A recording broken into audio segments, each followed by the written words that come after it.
you might want to hear this, because this may be the reason that you haven't gotten your breakthrough. This may be the reason spiritually you haven't elevated in your next level, and you are stuck at the job that you're at and in the position that you're in for many years, because we don't understand this key point.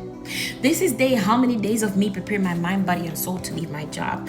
And the more I dig deep into this, I realize that this thing is not so much of a physical thing, but it is a mental and a knowledge thing.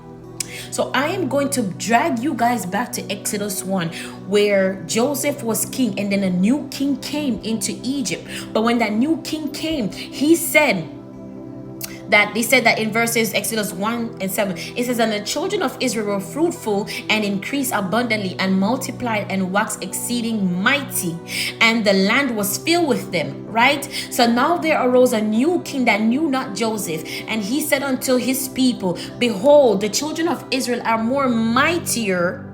He said, the children of Israel are more mightier than we. Come, let us deal with them wisely, lest they multiply and come.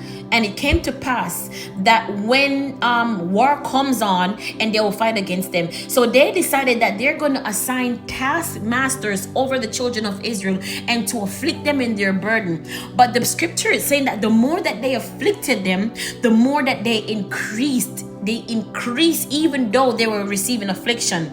But then they were like, no, we got to do something even more, because now it grieved the king that no matter what he was doing, the children of Israel were not decreasing. So now he said, okay, I am going to do this now, but I'm going to do it in rigor, meaning in restriction. And that's what rigor means, with restriction, with intense hardship, bondage, right? So now he's going to do it with them being in bondage. So now the way they used to do things, they're not able to do it that way to increase. That is the only way they can be defeated, because the more you increase or multiply, the more you have strength, is the more you will increase, right?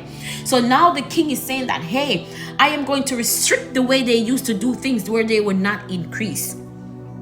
And that exactly happened, but the children of Israel still multiplied. And then when it goes to Exodus 2, it says, and it came to pass in the process of time that the king of Egypt died, and the children of Israel sighed by the reason of the bondage, and they cried, and their cry came up unto God by reason of the bondage. But remember, they were working hard, they were under affliction before, but God did not move. He didn't say anything. Why? Because they were multiplying, they were doing what it is that he has allowed them there or made them do. Because one thing, you can't elevate or you can't be great unless you are serving. That is the main thing. So your job, everywhere that you go to work, you are actually